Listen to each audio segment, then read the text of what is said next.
Emmanuel Chematin-Jako, Member of Parliament for Ayawaso West Wogon, is also a member of the opposition New Patriotic Party, while they are seeking to unseat the governing National Democratic Congress. And also in studio this morning, Ni Adekoka, Greater Accra Regional Chairman of the governing National Democratic Congress. They are my guests on AM Talk this morning. Gentlemen, good morning. Many thanks for joining us. Thank you. Good morning. Right. I think it's quite obvious what we need to discuss this morning. So I'm thinking we should rather break them into pieces, and then we'll start off by obviously getting your preliminary thoughts on the president's presentation yesterday. Mr. Adekoka, since it's your party that's in power, I'm sure you are itching to comment on this. Maybe you could start on the Very excited. Let me say good morning to my good brother here and yourself, right, and to your esteemed viewers. Yesterday was last night rather, was a night of visionary statement by the president, and that was the outlining of our manifesto, which will be launched on Saturday in the Brongafo region. And the manifesto that we're going to launch is based on 4 thematic areas. That is people first.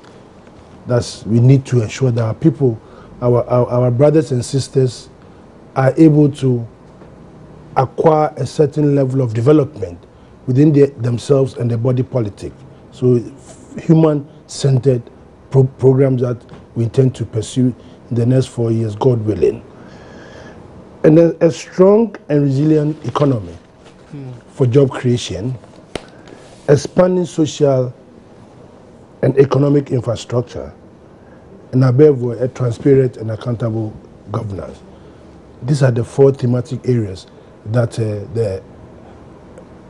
our manifesto is going to be based on. And what interested me most was the fact that we are going back to the basics. You know, during independence, our great Osai Dr. Kwame Nkrumah had a 10-year development plan, which meant that within a certain period of time, Ghana will have attained a certain level of development, which will propel us into the future. And that was to ensure that we had certain agro-based industries, which we will have termed as income substitution, import substitution, factories or projects that will enable us to be self-sufficient. We truncated this in 1966.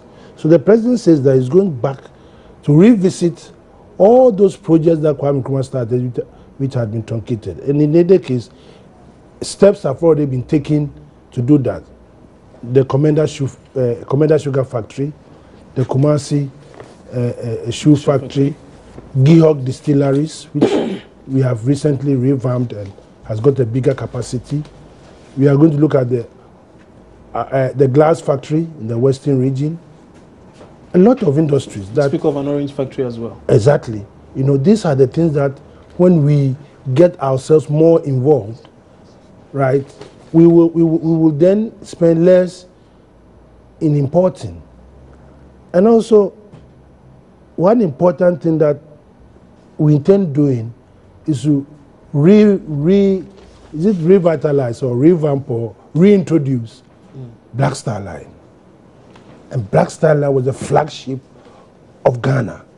During those days, Ghana was among the few countries that had black captains on Black Star Line, Ghana boats, doing all this kind of, and with Black Star Line, if you imagine the amount of, or the number of employment that it will be created,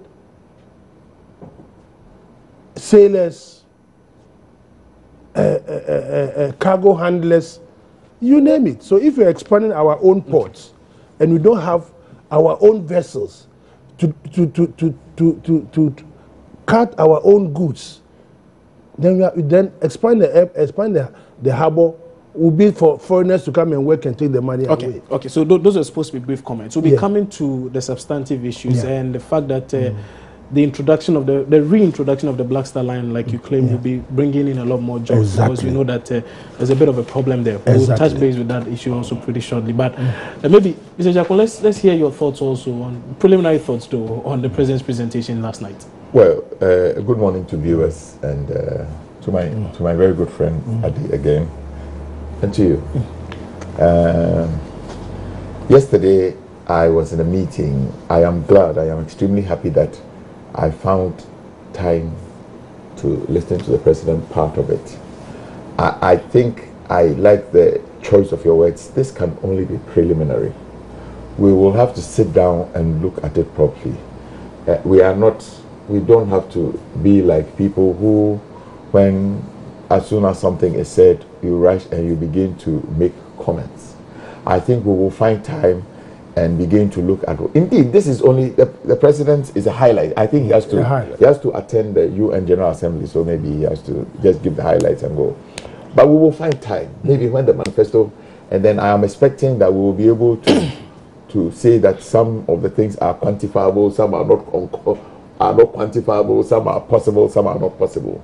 My general view was that, you see, William Shakespeare, I believe in one of his writings, maybe Macbeth, said that it was full of sound and fury, signified nothing. Take the 2012 manifesto and take the 2016. Same thing. 4 thematic areas, same thing.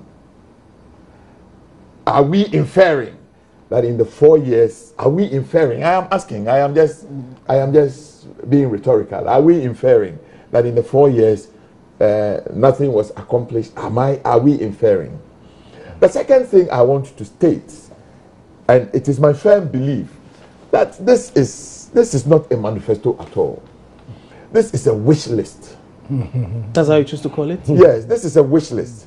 I believe that what President Mahama and the NDC government has done is just to collate all the plans, medium to long-term plans of all the ministries. And they are there. At least I have had opportunity to be a very high-ranking public servant in the Ministry of Health. So I know they are there. When you go today and you ask them, between now and then, what do you want to do? But the President did not just make projections. He spoke of things that have been accomplished so far. He mentioned things that are in the pipeline that are currently being done. And then he made mention of projections as well. You said this, you wanted preliminary. We can go back to the nitty-gritty. I don't really work. So, but on a very, my broad overview, I'm saying that this is nothing more than a wish list. Okay. What they have done is to just bring together all the, I'm not sure, I'm sure that this will not differ very much from what the National Development Planning Commission is trying to do. Okay. Over the medium to long term, what do we want to do? Over the medium to long term, the Ministry of Health wants to ensure that every district has a district hospital, a secondary health facility.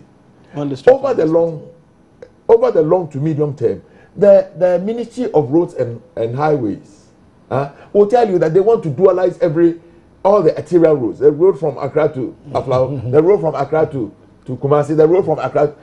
It is a plan they have.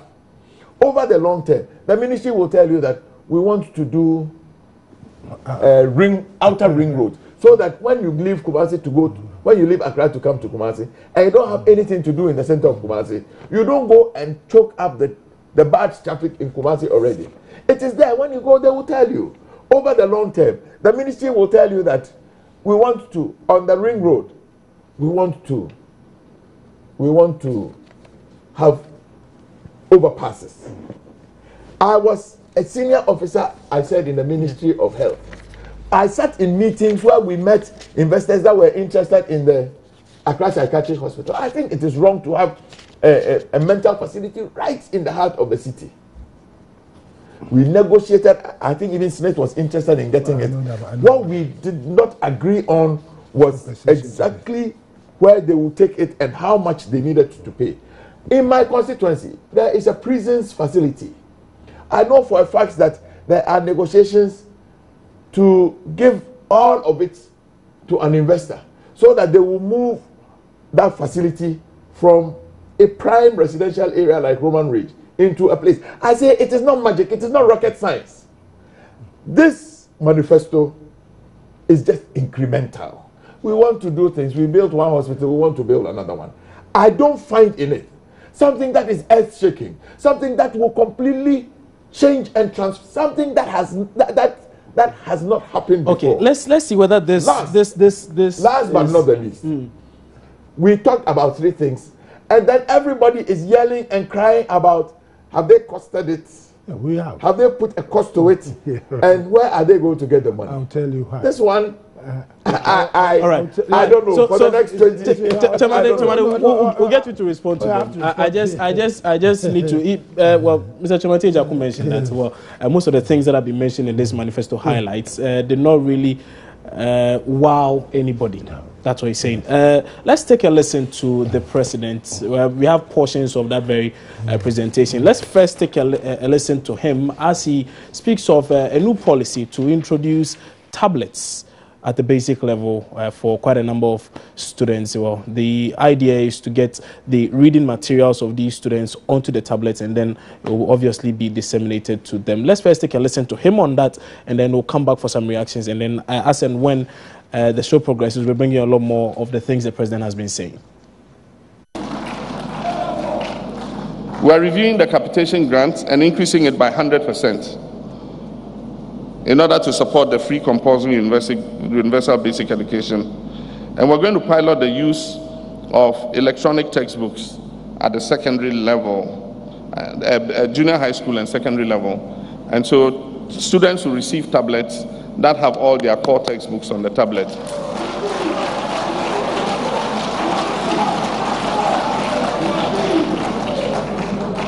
And if this pilot is successful, then we shall expand it across the whole school system.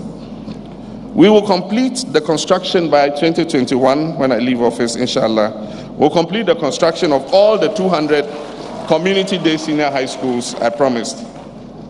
We shall expand the progressively free SHS program to cover boarding students with the emphasis on needy students and students in deprived districts. This year alone, we're adding 120,000 students in boarding school to the free senior high school program. Okay, so those were portions of the president's speech. Like I said, we'll bring you a lot more as the show progresses, and also we'll be having a lot more detailed conversation on most of the things the president mentioned. We'll be having a lot more detailed conversation on that on News Desk later at 10 right here on your Joy News channel. But let's stick to what the president just said. Sadekoka, already some say that for the basics we do not even have. You're now looking at introducing what, tablets? Yeah, let me first react to what my brother said earlier on. You see, all the things that he said probably are on paper lying somewhere, but it takes somebody to actualize them. The circle interchange, for instance, when I was a kid, I knew that Kwame Nkrumah wanted to do an overpass at circle interchange. It's been there for so many years. But it took one brave man called John Dramani Mahama to come and do it. Kaswa interchange has been on the... Everybody knows that when you are going to Cape Coast from Accra, there's a huge bottleneck at Kaswa. When you go to the Ministry of Roads and Highways, it's on their table that place needs to be done. It has taken a brave man like John Dramani Mahama, His Excellency, to come and actualize it. So all these plans that you are saying, the ring road, you go to every country in this world, a civilized country, they always have a ring road that you don't have to go to the city center before going to another this thing. It's in the books. We are going to do it. So that's the manifesto that we are talking about. Okay, that's fine. They must have the vision. So you asked about tablets. Let's focus on, yes, I want us to start off with education. And you asked about tablets. Other issues. Now, for many, yes, there are schools or there are pupils who are having to study under trees. Yes. My colleagues, Sarah Mablade Souza, visited Tuya. Yes. And there were quite a number of students who, for starters, did not even have things to wear. Yeah. For those who had things to wear, they did not have books to read. Exactly. For those who had books to read, they did not have even places, apartments or structures to be in to study. Yeah. Why are we prioritizing tablets at this point? Even in areas where there's probably even no access to electricity. So how are they going to study? I tell you what, access to electricity has been increased in this country to about 85%, 76 to 85%. There still remains a shortfall but exactly, of about 15%. You see, even when you go to the United States of America today, they claim that even if they've got all the bridges that they need in Manhattan or New Jersey, they still must build bridges. Question is, why is the focus on getting tablets for students? Yeah, I'm coming. You see, the schools and let's address the schools under trees. That's fine. The schools under trees, so far we've taken 1,600 schools under trees, right, out of the system. But you see, this is an ongoing process in the sense that villages spring up, hamlets spring up in a certain area, and the people there must go to school. So somebody who has probably gone to a teacher training college or school and had retired, quickly bring these children together, creates a school, and all of a sudden, school under trees emerges, and then it has to be eliminated. So these things have been with us. So we create the schools under trees. Exactly. I'll tell you, I started Radiant Tree Preparatory School so many years ago. You know, when I started school, you know what I was sitting on? There were 2 blocks here and a wawa board and a mango tree. Okay. That is how we that's a private school. I'm coming. That is how we. I'm just telling. That's a private That school. is how we started schooling in Ghana. That is how most schools are started. And the government. But this is how many years ago? Oh, so many years ago. This is a private school. So many years ago. So some would say I'm laying a foundation. Okay, that's fine. The schools under trees will always remain because. Is that a position of the NDC that schools under trees will always remain? It's not a position of this. I'm just telling you. It's a question I'm asking because that's a statement you just made. That is why we eliminate them. Because I'm saying that government has got a policy to build schools. But in certain hamlets, right? In certain hamlets where probably a few people have teamed up and have developed a hamlet and they have got kids that maybe set up a school maybe the distance from where they are to a nearby school is very far. So then they'll set up a school. That is why government is taking schools to the people. That's why we are creating more schools. We are creating, for instance, these 200 schools that we are talking about. Somebody in Franceman somewhere will have qualified or not have access to go to Adesanya College or in Franspin or Wesley Girls because population is growing. That is why we are. So these things. So you promised 200. How many have you delivered? We have done 123. You've done 123? Exactly. In various stages of completion. You know, but if you start a building, you don't finish a building in one day. So for the fact is that we are doing what we have to do to propel this country forward. Not about tablets. Yes. Doesn't mean that if you have not solved the problem of schools under trees, you shouldn't have. We are now moving the digital world. We are now moving into an era where people have to be technological based. So that doesn't mean that because you haven't done that, you shouldn't move. You do both in tandem. Once you're introducing the tablets, you are also eliminating the backlog. The question many are asking is very simple. Yes. There are no schools. There are no structures. For those who have structures, they do not even have textbooks. There are no schools. I'm saying. No. Just a second. That is wrong. There are schools in Ghana. I'm coming. I understand there are schools. Yes, there are schools in Ghana. There are communities. There are communities in the country that do not have access to even a single classroom block. So that is why we are building. That is why we've taken it upon ourselves to build community day schools. That's why we've taken it upon ourselves to eliminate schools under trees. And I just told you, it's an ongoing process. You cannot, within the resources that we have, achieve utopia in one day. You cannot. So this is the issue. So you want to move to a digital system. Okay. These students whom you want to get acquainted with this digital system you speak of do not even have access, most of them, or should I say many of them, do not have access to the basic textbooks. Even the hard copies they do not have. We have supplied over 1 million textbooks to every school in this country. So that's more than enough? Is that enough? I just told you. Is that enough to meet the deficit? As you sit here, your wants and needs. Insatiable. Exactly. But what you do, you satisfy them according to your means and your resources. I prioritize. Exactly. So that's what everyone would expect of government. At this point in time, is this the best thing to do? Is this what we want to prioritize? Government is providing free school uniforms. government is providing free textbooks. Great initiatives, Exactly. granted. Why not invest that money you want to use for these tablets into some of these? We feel that, you see, we are now moving the digital world, right? So you are putting this on hold, and then we are not putting on. We are doing all those things in tandem. So you increase this at a decreasing rate just so you can reintroduce it is not a policy here we will find money to ensure that what we are doing we continue and add more to it. That is what we have to do. That is what we have to do. How will you find the money? Where will you find the money? I'll give you a very good example. Recently we discovered a lot of gas in the western region, right? And the figures are so huge that we will end up generating excess power. And what are we going to do with this excess power? We are going to export them. And when you export, what do you get? You get revenue. I'm hoping this is a long-term thing you're speaking. We have just discovered Sankofa oil field. It's there. Yes, it's been discovered. So it's been, and Ghana discovered oil some time back. Yes. 10 years. It took a lot of time for the processes to commence. Currently, the FPSO, we've got two, the Kwame Nkrumah and the Atta Mills. Yes. They are in production. They are functioning. The other oil fields that we hope to bring them on stream. So you're going to use the oil revenue to fund these things? But that is what you have to do. You don't have to spend the money in. You have to use the revenues in infrastructure. You have to. It appears virtually everything you are reintroducing or bringing into fruition, you are hoping that the funds will come from. We are not hoping. The oil you ask for the financial. Yeah. At the appropriate time, after tsunami, we'll give you the financial. But you just mentioned the gas. I'll give an example. The gas field that was just discovered. All that we have stated, we have got the financials.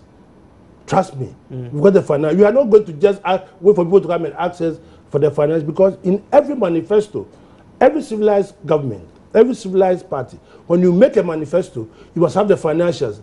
As you just asked me a question, how are we going to pay for it? And I've just told you, we've discovered a lot of gas, which we are going to generate power with, which we are going to export power and revenue to invest in infrastructure in this country. How much is it costing government to embark on this pilot project of having tablets for these students? I just told you, the president gave the highlights. So we don't have the actuals yet. The actuals will be made available after we have this weekend. Exactly. Okay, the whole booklet will come and the financials will follow. Okay.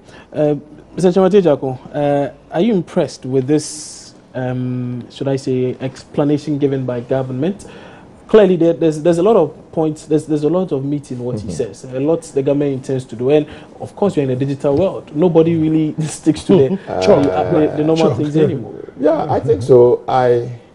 My hope and ardent prayer for every Ghanaian child is that every Ghanaian child will be computer literate. I will tell you that I'm the MP for a constituency in Accra.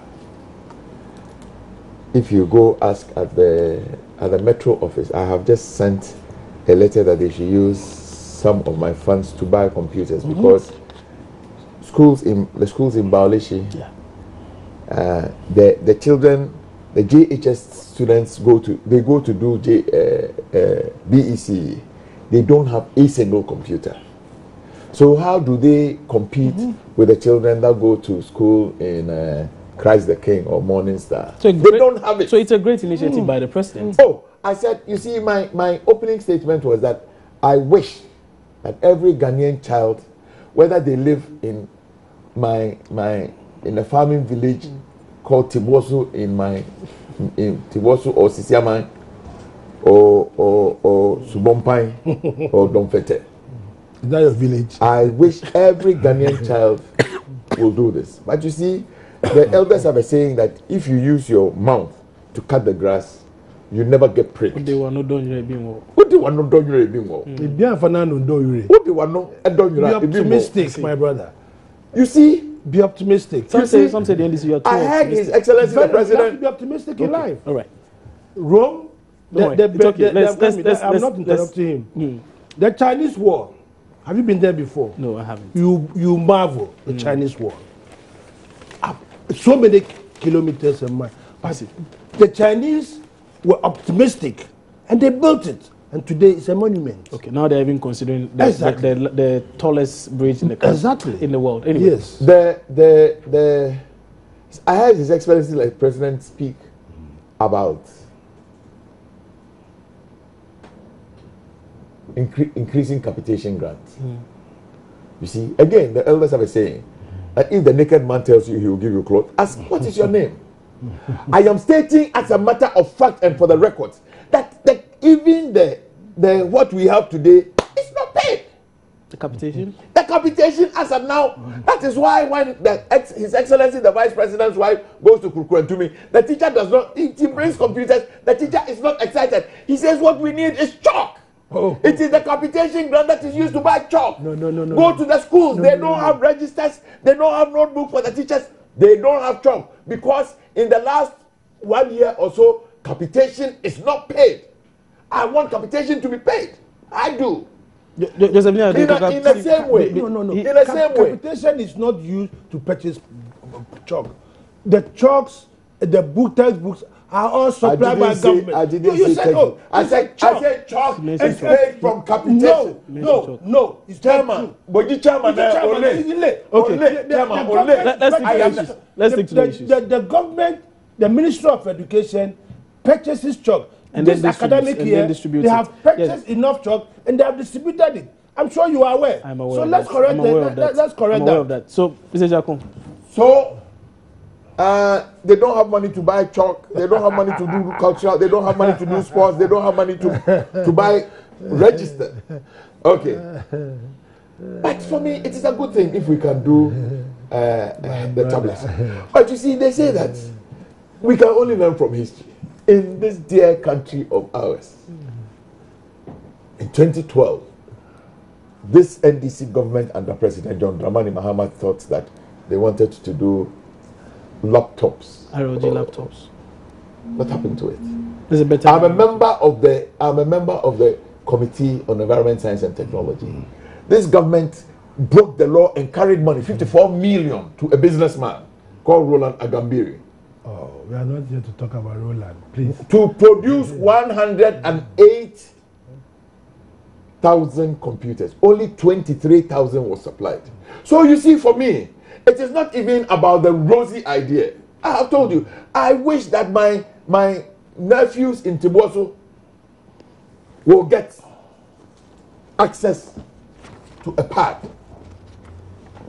But the history and the behavior of this government is not consistent with the things they say. So you think this is just one of the things being propagated by the NDC? Absolutely. I have told you that this whole thing that we are reading, it's just a wish list. It's a wish list.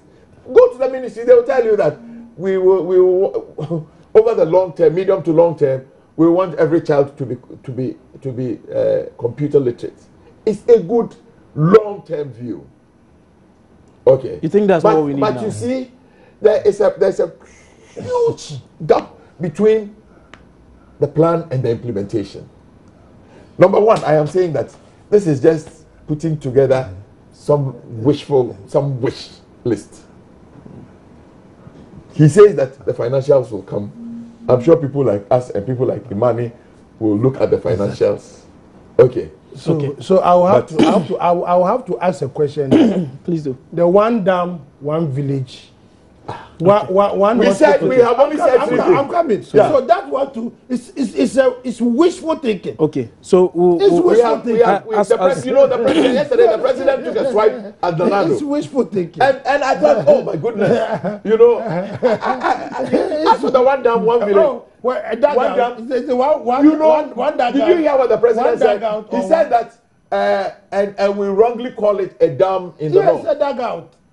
It's not. Look up Google Wikipedia. Ask Okay. So let's do anything that reserves water is not a dam. Okay, I understand this point. It's okay.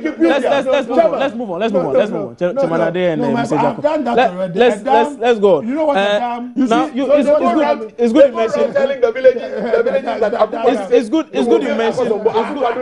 it's good you mentioned Imani, because he has already, they have put together a document that scrutinizes your manifesto highlights. Exactly. It's out now. Okay, I've now let me bring you a bit of what it says. Yes. If you go to now, they capture 3 key things here. Now they say rising public debts, waste and leakages in the Ghanaian system, and a slowing GDP growth between 2005 and 2011 and thereafter as well. They believe that these 3 major risk factors, particularly, let me reiterate them, rising public debt, persistent waste and leakages, and the slowing GDP growth, when combined together, strongly constricts the government's capacity to sustain investment without unhinging other levels of the economy. So even for the investments that are currently ongoing, they strongly believe that these things will likely restrict your government's ability to fulfill them. And now you are bringing in more promises. You see, I believe that I believe that these leakages that we are talking about, that's why government is trying to put in measures to block these leakages. For instance, now, are you trying to do it, or you are doing it? No, when you go to the Ministry of Finance, every project, funds must be allocated to that project before it's awarded. Is it working? Oh, my brother. I'm asking. He has asked a question. And I'm addressing whether it's working or not. Me and you are not there. But I'm answering. The measures have been put in place to curb these so issues. It is incumbent on us to ensure that they work. To ensure that it works. Because if you know, you are in parliament, you are a parliamentarian. If you know that you can bring a bill, or you can facilitate the process where all the leakages that are a hindrance to our development is blocked, there's incumbent on you to do that. Private members' motion, really? Well, that's what we should do. We should in Ghana, we haven't got a private members' motion bill. We haven't got that. In other jurisdictions, we have. That's why we should amend the constitution to allow our MPs to be able to start the process that in future will be even their names. This report by Imani speaks of poor value for money transactions. I'm coming. That's going from what he said. Government 2 years or 3 years ago started talking about something called gift message. I don't even. That's right. That's right. I say what we need to ask Chairman is go and find. Is it really working? It's working. A couple of weeks ago, there was a report on something gift message. But this is the point I'm making. Now, it captures poor value for money transactions. It cites Ameri here. It speaks of the alarming rise in the level of resource misapplication through maladministration, documented corruption. And the specifics here are SADA, JIDA, and Smarties. Okay. It goes on to speak of weak state defense against contractual liabilities. And these are all under waste and leakages. I agree with you. You know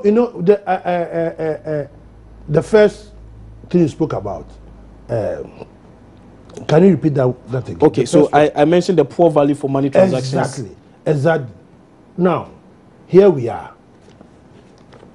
We've got state institutions which are mandated to be looking at these things.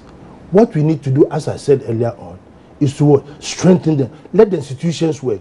For value for money projects, we say that the crown agents have to, every project that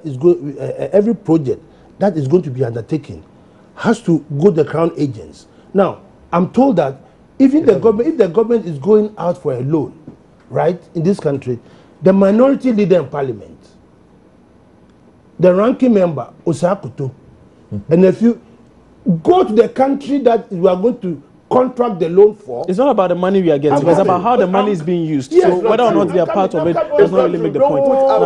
You are told it is not true. Don't put out wrong information there.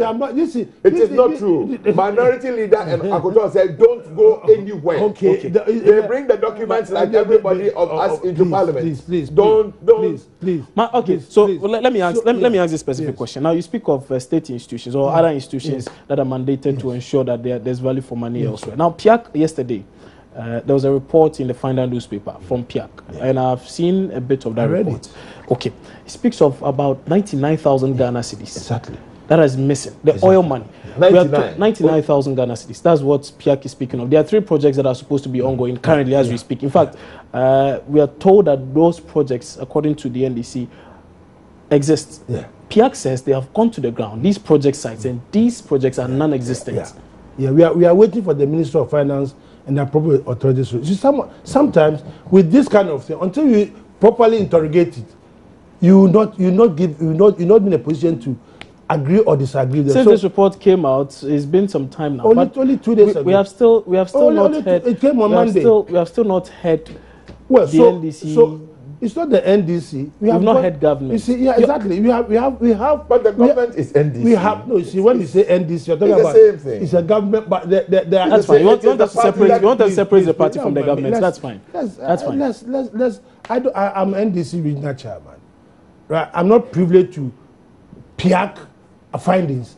There's a Minister of Finance or Minister of Roads and Highways. So we should blame the minister. So we have to charge him to come and respond to this issue. There seems to be a number of these things. Is it that the minister is not doing his job well? No. Sometimes the reports are not accurate. The reports are not accurate. Sometimes they are not accurate. PIAC's reports are not accurate. Sometimes they are not accurate. So it is. Sometimes reports from PIAC are not accurate. A lot of reports have come out, and then when you go to interrogate it, the evidence is not as stated. So I'm charging the minister or the institution that is in charge of that project to come out and let us know. And if there's something untoward, we'll have to deal with it. I believe in that. I believe in those taking the relevant measures. If a project has to be done and money has been paid for, people have collected the money, we should deal with them.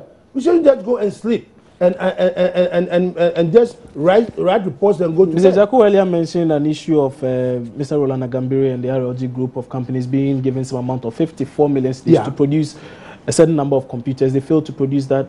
We still have not been able to when I mentioned that Akoto and Manoja go to interrogate loans, he said it's not true. I can also say that what he's saying, where's the evidence? Okay, it's this one. Exactly. Okay. He cannot come and sit on television and make that statement, which he cannot give us an evidence. It's before Parliament. No, so exactly. So bring the evidence. Okay. Exactly. Okay, I'll bring it next time. Public Accounts Committee. Yes, you can get the last one. You know, I am surprised that my good friend will sit here and say government people report. Sometimes it's not true. But at the end of this, you know, I can't. Sometimes I don't agree with Imani, but I can agree with Imani more on this. The challenge that faces this country is not so much of constraint. It is very much of mismanagement. It's very much of corruption. It's very much of misapplication. Started from the days of Adam. You see, it's very comfortable to just ask a call. No. Somebody said that. You remember that the IMF... And we have to be wrapping up on this. this. You remember the IMF, in doing this ECF, they have been here since May. They cannot agree with government, and now they are beginning to say that government is not telling them the full facts. I'm sure you know this. There is a certain 1.7 billion that nobody knows. It has not disappeared anywhere. You see, don't let's you understand me? No, how can one person go and talk 1.7 billion? Which bank will take that money? So how can they do the review since May? Which bank can take that money? We are finishing September and we still don't have it. Let's be realistic. You see, so like I said, this is a government that has consistently and persistently shown that they cannot manage. As for the ideas, I say you can go. You can call all the ministries. They will give you what you want. Okay. That is why the manifesto and the themes for 2020 It's still the same. We are pressed for time. We are pressed for time. We might have to end it here. We might have to end it here. Emmanuel Chamantenja, for his member of parliament for Ayawaso West Wogon constituency, he's been one of our guests this morning on AM Talk. Also, Joseph Nia Adekoka, he's the regional chairman, in fact, the Greater Accra regional chairman of the Governing National Democratic Congress. He's also been one of our guests this morning, and I'm receiving a message from Dr. Clement Abasa Parkwell. He's the NDC's parliamentary candidate for Busa South. Well, Doc, thank you very much. He says he's watching us, and I think he's enjoying the conversation, the discourse so far. So I needed to chip that in anyway. So that'll be it for AM Talk. Time now for some entertainment. But do remember that at 10 o'clock on News Desk, we'll bring you a lot more detailed analysis as to the many things the president said at yesterday's manifesto highlights presentation. Stay with us.